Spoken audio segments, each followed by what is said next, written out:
Recording in progress. Shalom shalom, Yesu ashimwe cyane. Twongeye kubaha ikaze mu izina rya Yesu.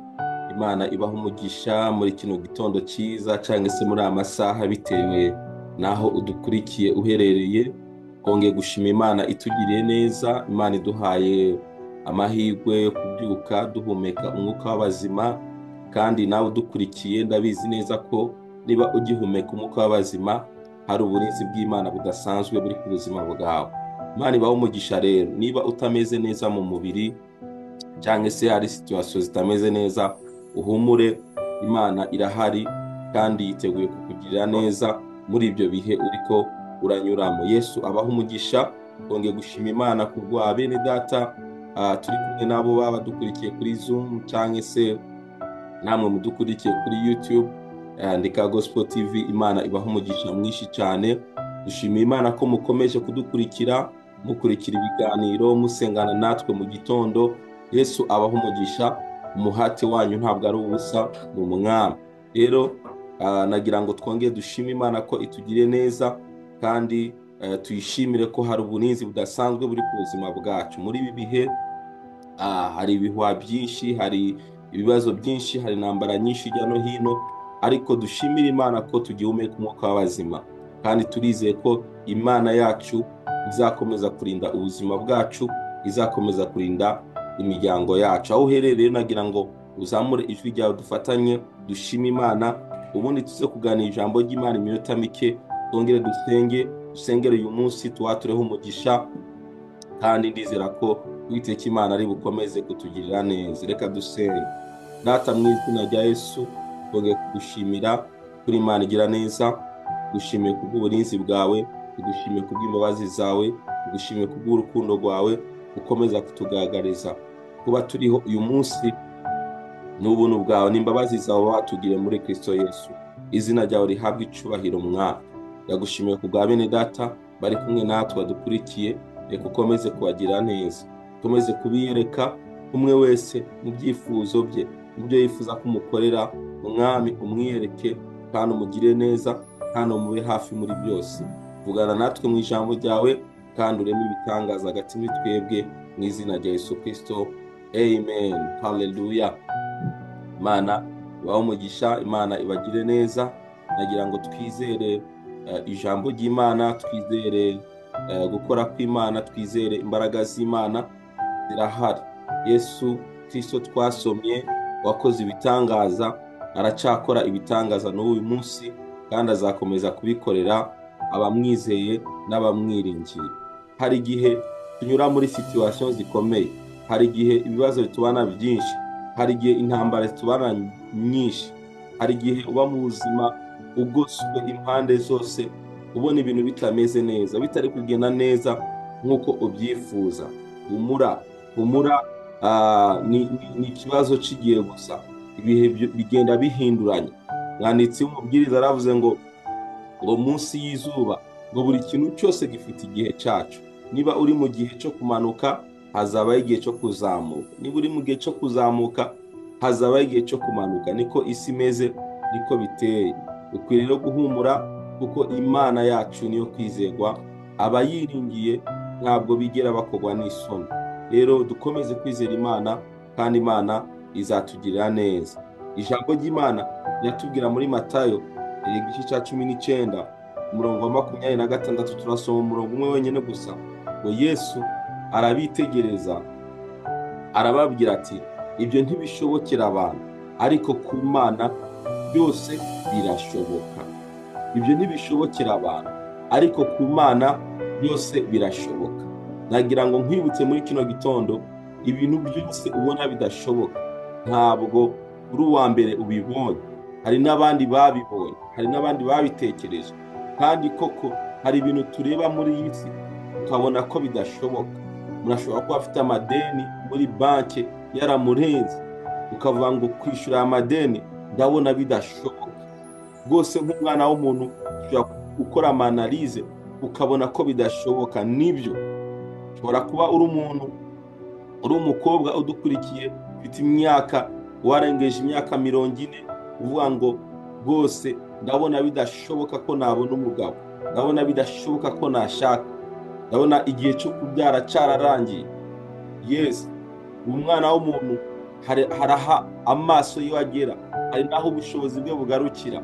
Ibyo rwose bishobora kubaho. Nibyo Yesu nawe yabwiraga abantu. Ku bana b'abantu ntabwo bishoboka, ariko ngo ku Mana byose birashoboka. Nagira ngo muri kino gitondo, aho ubwenge bwawe bugarukira, aho imbaraga zawe zigarukira, mwibutse ko niho gukora kw'Imana gutangirira. Imana ishimwe cyane. Aho tubona ko bidashoboka, aho tubona ko bidakunda, aho ngaho, haleluya, niho Imana itangirira. Mu gihe tuyemere, mu gihe tuyizeye, mu gihe tuyigarukiye, haleluya, Imana itugirira neza ikadutabara. Naje kukwibutsa muri kino gitondo, ibyo ubona ko bidashoboka kuri wewe, ku Mana byose birashoboka. Satani ashobora kudutera ubwoba, Satani ashobora kutubwira amagambo menshi, ashobora kutwongora n'amajwi menshi cyane, atubwira ngo birarangiye, atubwira ngo intambara irasesekaye, atubwira ngo ibibazo bigiye kutwica. Ariko humura, nagira ngo ubwire ngo niba wizeye Imana, byose birashoboka. Iyo situation uri kuracamo uyu munsi, birashoboka ko yahinduka. Ibyo bihe ubona bigukomere mu buzima bwawe, birashoboka ko byahinduka. Ubwo bugumba umaranye igihe kinini cyane, birashoboka ko watwita ukabyara.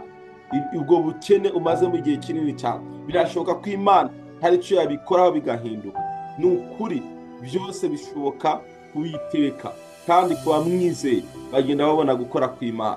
Nagira ngo nkwibutse muri kino gitondo rero, uzamure kwizera kwawe, ibyiringiro byawe ubivane mu by'ibitekerezo yabikubwira, ubivane mu by'abantu bakubwira, ahubwo uzamuke imbere y'intebe y'Imana, ubwire Imana ngo Mana, ndizera ko bishoboka, ndizera ko wahindura ibihe, ndizera ko ari cyo wakora kuri ino situation ndimo, ndizera ko ari cyo wakora muri ubu burwayi abaganga bambwiye ko budashobora gukira, ndizera ko ari amateka y'ubuzima bwanjye yahinduka.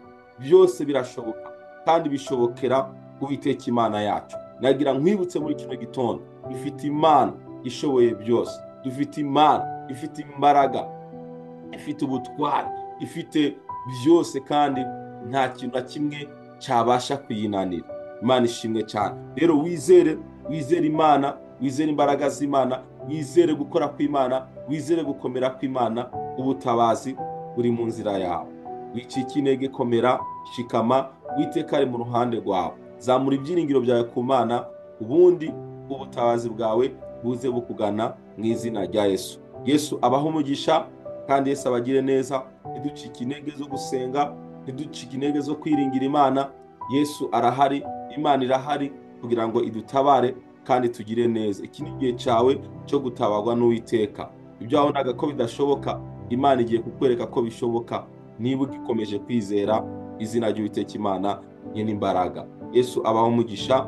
Reka dusenge. Haleluya. Ongera ubwire Imana ngo Mana, ndizeye ko byose bishoboka, ndizeye ko aya mateka wayahindura, ndizeye ko ubuzima wabuhindura, ukama icyerekezo gisha, ukangirira neza. Haleluya. Imana ibagire neza. Data, turagushimiye kubw'imbaraga z'ijambo ryawe.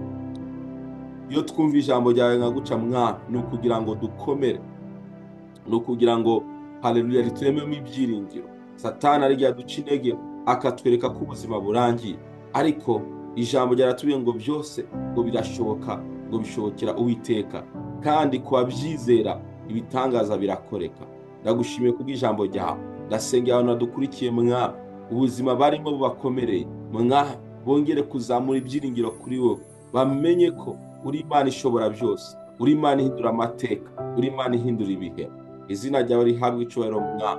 Urakoze Data wera, ureme amashimwe, ureme ibitangaza kuba kwizeye, kuba kwiringiye Mwana, ubagirire neza, barushizeho kubona ineza yawe mu buzima bwawe Mwana.